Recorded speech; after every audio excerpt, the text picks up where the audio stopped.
I felt like for 20 years, I had to be so just heads down in tech. I almost had to convince myself that those passions didn't exist. Pretty much every founder I ever worked with at YC would always be like, Dalton, when are you going to do your own company again? Perhaps my biggest regret is if one day I look back and I was like, oh, I didn't get to explore all those things. I think I've always lived by the philosophy that if I just pushed myself really hard and I tried to do really good work with interesting people, Yes. interesting things would happen. All right, this is Dalton plus Michael, and today we're going to talk about life changes. I don't know about you, Dalton. I've had a couple life changes. How about you? Yeah, there's a lot of new things. Yeah. Different environment here, changes for the viewers. Yes. There's a microphone like in our face, which is awkward. There's some differences. Yes. So what are you up to nowadays? Well, I'm now a partner emeritus at YC, and I've started a new VC firm called Standard Capital. Big change. Yeah, it's a big change. Big change. For me, as well, a partner emeritus, and so still a ton of office hours, which is kind of crazy. But it's been amazing. I've kind of been prodded to try to help make San Francisco better, and it's been an adventure. That sounds really easy. Fixing San Francisco, Michael? Well, as a tech bro, let me tell you. You have all the answers, right? It's just that easy. You're the guy. It has been humbling, to say the least.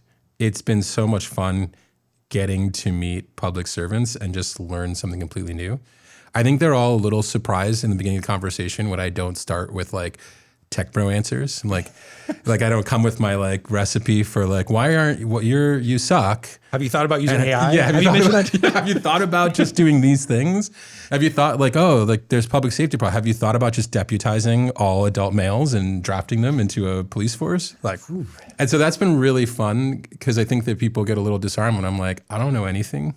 Like I like government. I believe in government, but I really don't know anything. And maybe 1 to 6% of the things I've learned in software and tech might be relevant, and the rest is kind of new. So that's very humble of you. You're probably blowing they're like, do they think you're tricking them? No, I think what I've learned is tech bros come in pretty hard, pretty fast, pretty hot. So, Okay. So I think within 5 minutes they're like, oh, this is a different conversation. And it's funny because I think a lot of the times I'm asking a version of, can I just see what's happening? Like, can I look over someone's shoulder? No, not even dashboards. Like, can I see someone doing something? Yeah. And just start asking myself the question, like, would and or could I do it differently? And like, that's like a very different approach, apparently. Anyways, to move forward, why did you decide that this was the right time to do something new? Yeah. I mean, look, for me, to start with, I did 25 batches, and that's like a good round number. Yes. I also have a newborn. So my daughter was born really recently, like at the end of February. Yeah. And so, we've been through this, man. You go through a lot of life reflection around that. Yes. Also, honestly, man, you leaving kind of, I can't say that didn't affect my overall psychology. Sure. It was certainly more top of mind. Yeah. And look, I'm really excited about what I'm doing next. I love the work. I love working with founders, and I love doing office hours. And I actually love the craft. Yes. And I'm kind of excited to be a founder again myself. It always felt a little weird to be like, founders are great and all that, and be like, well, I'm not a founder. I'm just an employee here. Yes. And so look, it's really freeing to just be able to start a new company from scratch. Like we've talked about it so much on our YouTube channel. Yes. Literally, I signed all the documents and set up payroll and nice. I did all the stuff that we've been talking about, and I'm really proud of that. Like it feels good to start something again. That makes sense. So in terms of helping everyone else out here, I think it'd be interesting to talk about, in general, how should people make big life decisions? Yeah.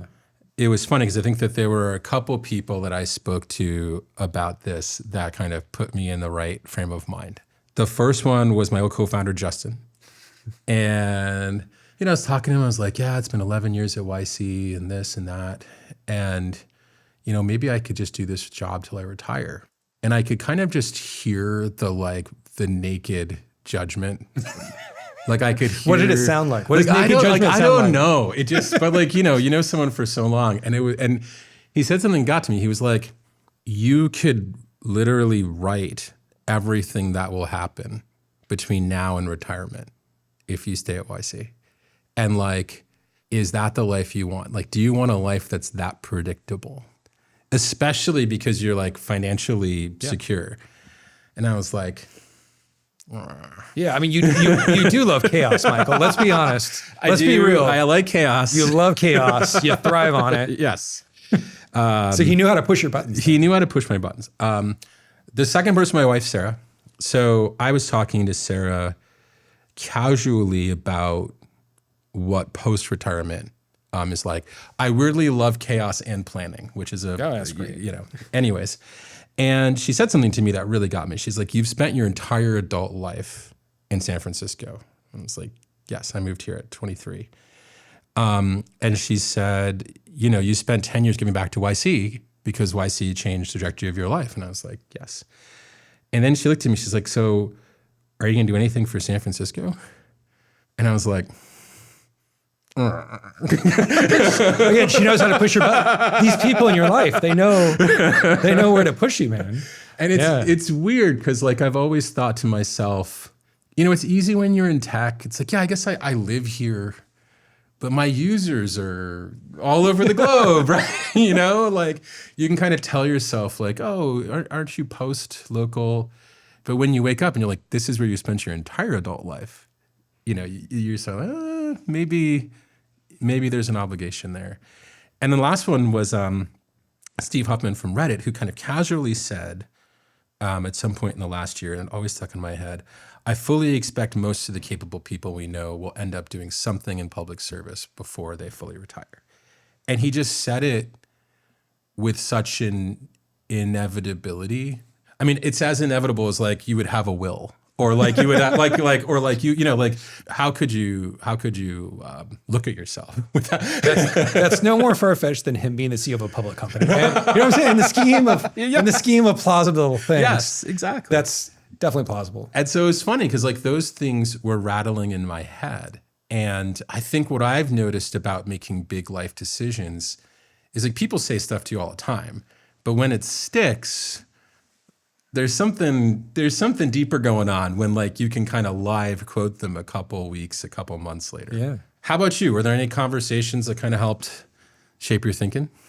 Yeah, I mean, I have to admit, pretty much every founder I ever worked with at YC would always be like, Dalton, when are you going to do your own company again? Like, I'm sure you got this too. Yes. This was like in the top 5 questions I got as a YC partner. Yes. They were always like, hey man, just between you and me, when are you going to start your own company again? I'd be like, no, this is great. I always had my answer, but it's kind of always top of mind when someone's a YC partner is that we're all founders. And it's kind of hard to corral founders in any one place for an extended period of time. It is tricky. It helps when they're having kids or are otherwise life distracted. Yeah. I think that was certainly something that stuck in my mind. It's just the constant questions about that. And, I had various answers that were true. Yeah. And then look, man, talking to my wife and my family just about having complete agency over my calendar, agency over what I spend time on, agency over all that stuff it's like pretty important. Yeah. And if you think about the advice that we've been giving to people on YouTube all these years, we always just tell people opt for the high agency route. Yeah. Opt for doing your own thing. Yeah. Even if it's hard, you're going to like yourself more about it than doing the comfortable thing, And so I think, talking to my wife about a lot of this stuff in terms of our calendar and our home life, this made a bunch of sense. And look, I'm super excited about how well AI is working for our portfolio companies. Yes. And so if you think about it, this is my equivalent of starting my own startup using AI. Sure. So I have founder market fit to be an investor. Yes. It'd be very hard for me to go start a true pure play AI company. Well, you got to be careful about that founder term because people on Twitter yell at VCs when they... It's true. Well, I think it's when they're like, not the founders of their VC firm. They just say they're operators. So for what it's worth, true. That is true. Paul Graham really is the founder of YC. Like, does that make sense? Like Paul Graham is a founder by starting YC. I was a founding investor. Exactly. Yeah. So I think that's completely fair. But the founders of the VC firms, I do think they deserve the title. That's fair. I think, Ben and Mark from Andreessen, those were the founders of Andreessen. Well, and there aren't that many. I've been surprised at how few people, it seems like, start funds to build institutions. Yeah. It's hard. I agree. And so that weighed heavily on me. And there's this big innovator's dilemma thing where if you're trying to graft AI onto an existing business, it's much harder than starting something from scratch. Yep. So just across the YC portfolio in general, we like to fund from scratch disruptors to existing industries that are using AI to run their thing versus trying to buy a company and then put AI on it. This came up so aggressively in the mobile world where like you and I both know so many people who are working on mobile startups before iPhone. And like you would think they were in the best position. It's like, oh, they're all squared away. Like they were in mobile, iPhone happens. None of the YC winners had that profile. Yep. Like all of the YC winners in mobile started after mobile came out. And so I do think there is something about if a new technology hits, having to start from scratch. Otherwise, are you really going to embrace and adopt the new technology? Or is there always going to be it's the classic innovators dilemma. You have to, again, we see this in our current SaaS portfolio, YC. Yes. A lot of people have a ton of revenue in SaaS. Yes. And they know they're going to get disrupted by AI, but that means they have to give up all that revenue. Yes. You've done these office hours. It's hard. I've been doing a lot of these. It's hard to cut off the thing that's been working and got you this far. Yes. In lieu of doing something new. And so, that weighed heavily on my mind. And honestly, talking to founders has been inspiring to me too, because there's find your own way to do it, but keep doing the work, man.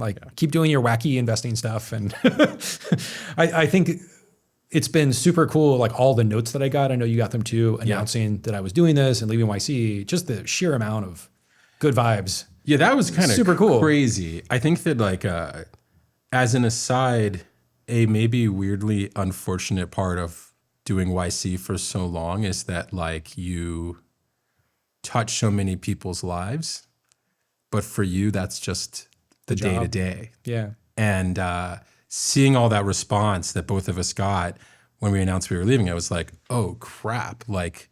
It was just this really big reminder, oh my God, you're a main character. Yeah. In thousands of people's lives. It's pretty cool. It's like what's the thing, the Mark Twain story where he attended his own funeral? Yeah. Yes. And to hear what people say is pretty cool. And you would never get that amount of good vibes in any other circumstance except when there's a big life change. Yeah. And so it's one way to kind of take stock of where you're at in life. It's a feedback loop you only get access to if you take a big leap. Yeah. No, I totally agree. I think the other thing for me, and I think, different people are built differently. I remember having a lot of passions outside of tech. And I remember when I was trying to make this decision, I felt like for 20 years, I had to be so just heads down in tech. I almost had to convince myself that those passions didn't exist. Because it's this is a hard game. And when you're not focused, it's an impossible game. But one of the weird things one of the weird techniques that helped me, I got kicked out of college. And in order to kind of get the motivation to go back and graduate from Yale, I was I need to make a life plan.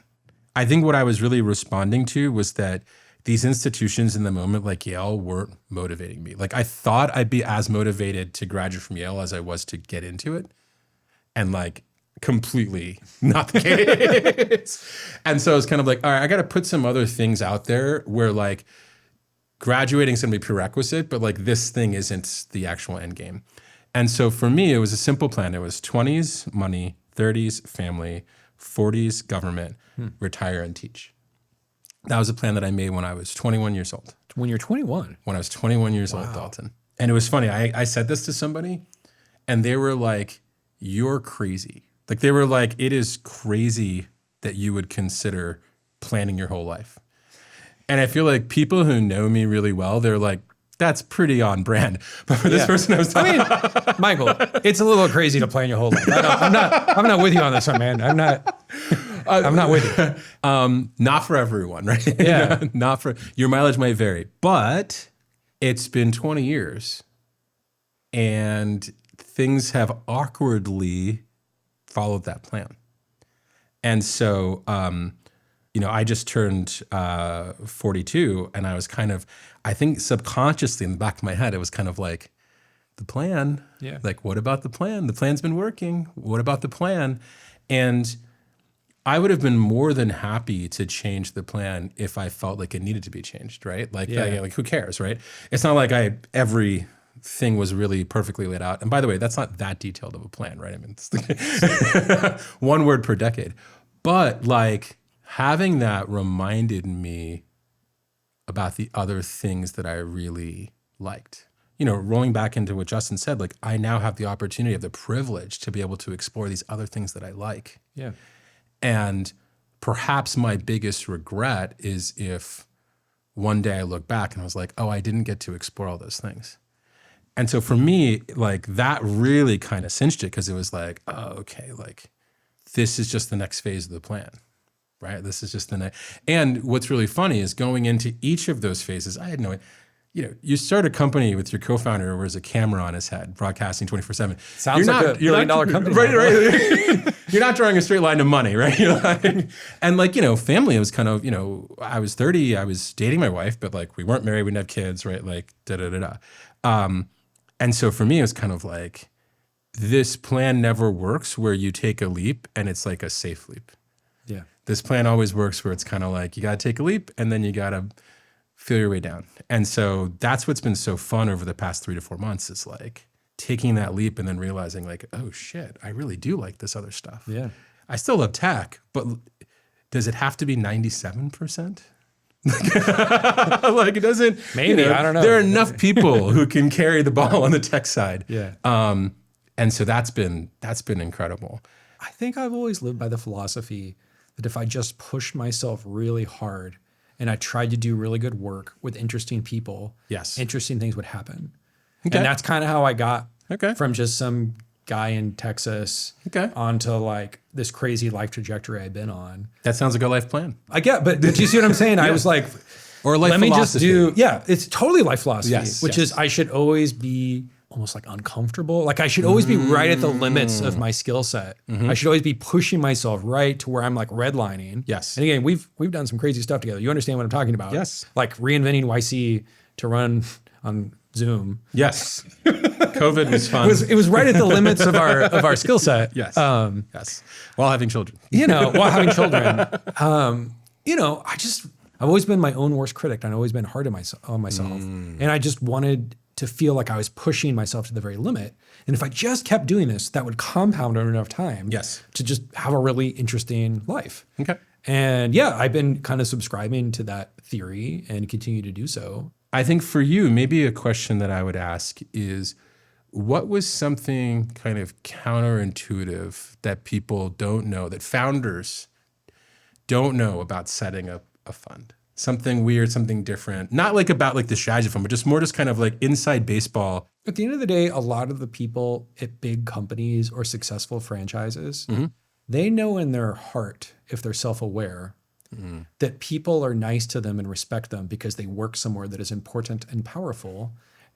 And, there's two ways you can deal with that. Either one, you believe that you're special. And so you're like, oh, I'm a PM at Facebook. I'm a really big dog. I'm so important. Like we love Facebook PMs. They're some of the best people on earth. Great. But like you basically, I'm really good friends with the Facebook. I'm sure you are. You basically confuse the power of the place you work with yourself, and so you get you get entangled. Yes. Where your identity and your work identity are the same thing. Yeah. And you just get really, I don't know, like you get confused about what's what. The non-self-aware people are just unaware of this, and they're, they leave an important job, and they're just like shocked. And then I think the self-aware people are aware of this. Yeah. And this is why they stay in those jobs forever, is because they're like, hey, if I leave, no one's going to be nice to me anymore. I'm going to lose all the juice that I had. And so I think this is what keeps people, they won't admit this in public, but I think a lot of people are kept in various jobs with the correct self-awareness that the moment they leave, no one will return their calls anymore. People may be like, wow, these guys have it all figured out. Like these guys have it all locked in. Yes. Every day must be stress-free. No, this is hard. Yeah. Just like I'm imagining trying to fix city government's hard. This is the hardest thing I've ever done, man. Yeah. Like I've done a lot of hard stuff, but to start something from scratch, especially at the scale of what we're trying to do, this is objectively the hardest thing I've ever done. If you're in that mindset, and I agree with you, that like if you only know how good you are when you're kind of in that hard charging, in that most stressful moment, it's almost like another reason to consider making a big life change. Because it's like you only really know your top speed and your top capability in those moments. Right. And like ditto when people don't kind of have to say yes to you. Right, you're kind of getting a real grade, not like you're a civilian again. You know, it's like people in the government. All these people retire from government jobs, and you know, imagine they treat you differently. Once you retire from a government job. I would say for myself. So one, I don't want to take on the mantle of fixing government. That's at least more than a 3-month task. I think the only thing I'm excited about is trying to help. But I think that what I can do, it might be interesting, is just kind of go over a little bit of what I've learned. Yeah. And this is kind of like a TLDR after, I don't know, 90 to 120 hours of conversations with people in city government, conversations with citizens, and thinking. So I would say the first inning of knowledge. First one, I think what is most obvious to me and what scares me might not be obvious to other people is like most people who work in government are trying to do the right thing. Most people who are working in government are capable people who are actively choosing to take a lower salary to give back. So that's like a big deal. So the second thing that I've learned that's been very surprising to me is like I expected more smoky rooms.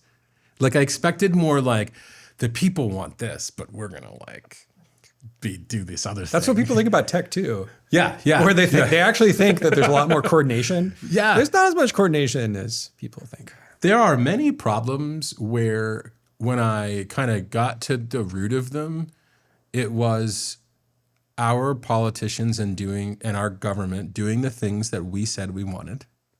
And then it turns out we didn't know it was a bad the idea. right thing. like it so reminds me of like listening to your users and your users being like, they want something bad. Yeah, like I want all the text on the website to be black and the background to be black. And it's hard. You can't run A/B tests in the same way. Like this is a hard environment, but like I was shocked how often it was like, yeah, we did what the voters told us to do. And it was like, oh shit, okay. I think the other thing I didn't realize is like in the same tone, we as citizens drive the bureaucracy. Like I think this story is not told the right way. Like it's always told like we're victims of government bureaucracy. It's like we are actually driving the government to create rules to make the government less efficient. Like every time there's like one bad apple, we are like, put in all the new rules. Like, how could this happen? And then like there's 50 new rules. And if a company were run this way, it would never work. Well, big companies are run this way, where when something bad happens, put a lot of rules. The scar tissue is to create rules to prevent that bad thing from ever happening. But big companies can't do it as well as government. Government can create rules that you can go to jail if you break. No, that's what's crazy. Is they're enforced by the police. Yes. So I think that's a fair kind of rule. All right, fair point. But it's like, but once again, it's triggered by us. Yeah. It's triggered by like somebody made a mistake, honest or not, and us being like, how could you let that happen? Like, how could the government not play error-free ball like for 100 years with all? Well, and so that's like a big one where I'm just like, if you think you're a victim of bureaucracy, like a city worker is the largest victim of the bureaucracy. I think the other one that kind of, and this applies outside of government, but this really got me. We were talking about this earlier. Like I took for granted that software companies build their own tools. That's just like a muscle that they have that we've always had. And I think that what I'm realizing is how many organizations don't have that muscle. It's basically, if we're using software, it means some vendor is building it for us. It's sad because think about how many tiny tools that we built at YC were like, God forbid, I mean, most people know about Bookface now, right? God forbid we had to find a vendor who would sell us like YC alumni or like a vendor for the application flow. flow. God. You God, imagine? like we would have We wanted to change some text on the application. We'd have to call someone, call someone. our account manager. Yeah. It never would have worked. And I think I just took for granted how many times we were making our own tools. And now I'm like looking at an organization that like it's very, very, very hard for them to make their own tools. And it's like, oh, that's bad. And I understand why, right? And but it's like it's harder. I think the other one that keeps on coming up, you think that government has these powers and these responsibilities, and you kind of don't want to make it a human operation. You want to make it a machine. It's like, well, the permitting process is bad. This supervisor can write legislation to improve it. These people need to vote for it, and then it's done. And when you start talking to people, it's like, obviously, everything is humans. Everything is humans. And so it's really nice to kind of be the Twitter tech bro and like try to like solve all the city's problems in like a tweet, you know? But just like the more I've learned, the more it's just like, you know, I had this thought the other day, was that, you know, it's easier trying to advise a founder to build a successful company. Like that's easier. You know, with the amount of research I've done, it's not like there are no conclusions. There's no. Oh, that's great. I thought you were I was waiting for the conclusion. No, there's no conclusion. I thought you were going to fix There's everything. no solution. Like this is hard. And by the way, like that's different for me. Usually with this amount of engagement in anyone's company, I would be able to offer like advice. I am nowhere close to like. So iPads isn't the solution. I'm just kidding. Just like everyone needs iPad. No. To bring it back, like I respect people in public service even more. It's like they're taking on the hardest problems. Yeah. They're not getting paid crazy amounts of money. We are making their lives harder as citizens, and then we shit on them. And then like they're subject to the wind just like every other business, but we pretend like we're in this hermetically sealed environment the government controls. I used to think startups was one of the most stressful, hardest jobs imaginable. And I'm like, yeah, that sounds rough. this is, it's like, yes. Like I almost, sometimes in my conversations, I feel like I'm just like, I have to express compassion. I'm like, this is, I respect you for doing this. So anyways, I think that's what's been kind of humbling and fun. And like, this is where I live. So it's like, if I want to contribute to where I live, you got to learn this stuff. Most people can have a renter mentality, but some people have to have a bit more of an owner mentality at some point. And I feel like maybe I've been renting too long, you know? So that's very noble of you. I think a lot of people are just renters for life, man. Renters for life. Make some t-shirts. Anyways, final advice for people listening to this video, contemplating a big life decision. Maybe it's starting a company, maybe it's starting a family, maybe it's moving to the Bay Area. What do you think? You know, here's the trick that I do that I would actually recommend. I think people are used to now writing prompts for LLMs, and that you realize after you've written prompts for a while that the better the prompt, the more likely you get a good answer. You still with me, right? Like you have to spend time. Very much so. Yes. And I think there's a superpower we can all develop of crafting the prompts for ourselves and thinking about it that way when we're making decisions. Yes. Which is like, you know, given these constraints or given this and given that, and kind of like try to formulate your thoughts into a very cohesive, linear way. Yeah. And then I think you tend to get pretty good answers. And the prompt that I keep giving myself is, if I were doing office hours with myself, what would I say? Because when I do that, somehow a whole different part of my brain is activated, because we're so used to giving advice about things. I'm always like, well, what advice would I give myself? And I've had a lot of, I'm not sure that would work for everybody, but I've had a lot of luck with that type of prompt. And in general, I think thinking of your own thoughts as prompts and trying to curate them is a pretty good hack, man. I like that. I think if I try to extract out the prompt, perhaps I'm subconsciously giving myself, it would probably be some version of, you've been incredibly lucky. When all's said and done, what's the story that can be told about like how you gave back, like in thanks for being that lucky? I don't think you can deserve to be lucky, but I think that like if you are lucky, you can kind of give the world thanks. And so like how do you maximize that? I think is interesting. And I think YC gave me a great opportunity to that, but I think maybe government is one of the single places that gives you more of an opportunity to do that. All right. Well, great chat. Welcome back. There are going to be more of these. Have a great day. Thanks. Appreciate it, Michael.